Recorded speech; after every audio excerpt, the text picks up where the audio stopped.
Hey y'all, this is Tyler Blake with TylerBlakeArt.com, and this is Let's Draw Presidential Candidates as Zombies number 6. This week we're starting off with Andrew Yang, who is famous for making politically incorrect, stereotypical Asian jokes, but I guess he can get away with it. He hasn't held elected office before, and he won't be for the foreseeable future.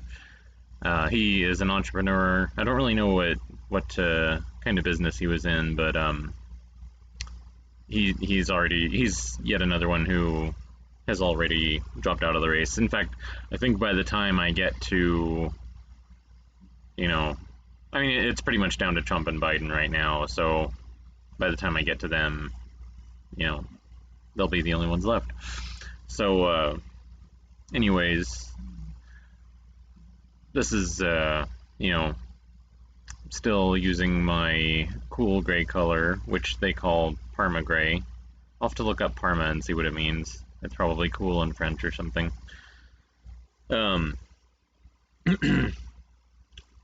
the hold on. Okay, so here I have to kind of apologize for. Hopefully that's not terribly distracting.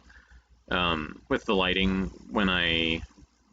in the first segment where I was filming this, I was just indoors, and on this segment, as you can probably tell, I don't have a 5,000 watt flash behind me. That's sunlight. I really enjoy painting outside, so when the weather's nice and it's not windy, that's usually what I try to do. So I didn't think about how having the sun behind me would cast my shadow on the page.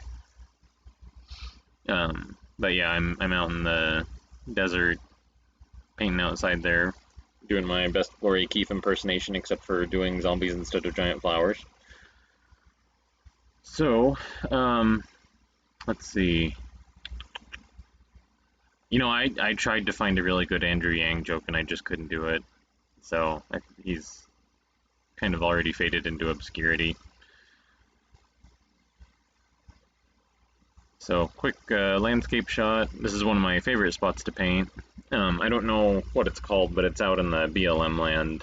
That's Bureau of Land Management, where you can pretty much, as long as you're not defacing any rock formations or petroglyphs or setting fires, you can pretty much do whatever you want. You can hike cross country, go off road. Yeah, so we really enjoyed out there. So there's the finish shot, the ink, the sketch with ink, and my reference photo. I try to find the goofiest reference photos I can, and I didn't really find anything with good expressions on him, so I went with that one. This is our second Republican challenger, Joe Walsh. So he's challenging President Trump for the nomination. I really have no idea if he's still trying to do that or if he's dropped out. He's famous for never having been in the Eagles. Yeah. So, when I first did my intro video for this series, I was flipping through my sketchbook where I had just my pencil drawings of these, and I mentioned that he had like one of the smarmiest facial expressions where he just seems like he would be in an 80s teen drama as like this naughty rich kid villain character, and my opinion hasn't changed.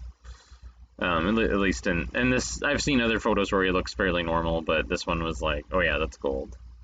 Got there really was. I did not have a hard time choosing this photo at all. So he's the second one I've done where I realized that I could have kind of a gold mine messing with the nose. When you do a zombie portrait, when you're basically removing features by having skin rotting, sometimes it can be quite a challenge maintaining it as a likeness where people would be somebody who knew who it was. A lot of people have no idea who Joe Walsh is, but if somebody knew who he was, I want them to look at it and go, oh wow, that's Joe Walsh as a zombie, or whichever candidate, right? So you have to kind of pick features that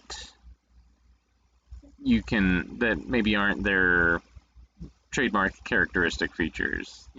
If somebody has like a very distinctive mouth, then you can mess with that, but you have to be, you wouldn't want to like pull the whole thing off. Yeah, you have to be kind of careful with that. So on him, I wanted to pretty much leave the mouth intact because of that goofy look on his face, and the eyebrows I felt were pretty important on this one too. So those are the things I wanted to preserve. So the nose was kind of a natural choice. The first one I did where I pulled the nose off was on John Delaney. And the other thing is, I'm doing 30 of these, and you don't want to do like, okay, I'm going to pull off the right side of his mouth and the left side of his eye over and over again. It's sometimes I'll have to look through and be like, wait, have I already given the exact same wounds to another presidential candidate? Because you could ostensibly do that. So I'm always trying to come up with new and creative wound patterns. But yeah, I'm quite happy with the way this turned out. The other thing that helps, aside from having a goofy facial expression in the photo, is good dramatic lighting. Like if they have mostly a single source of light off to the side, I think that just works really well, because it gives me a chance to have some dramatic shadows on one side of the head and face and neck and all that. If they're in ambient light and there's no real shadows, it makes I don't want to say bland, but less dynamic, and that would be on any portrait, not just a zombie caricature. So I'm out here in the desert again. So there's the finished shot of Joe Walsh, and the ink, and the blue pencil line sketch with ink, and the smarmy reference photo. So my name is Tyler Blake, and I approve this message. Thanks for watching.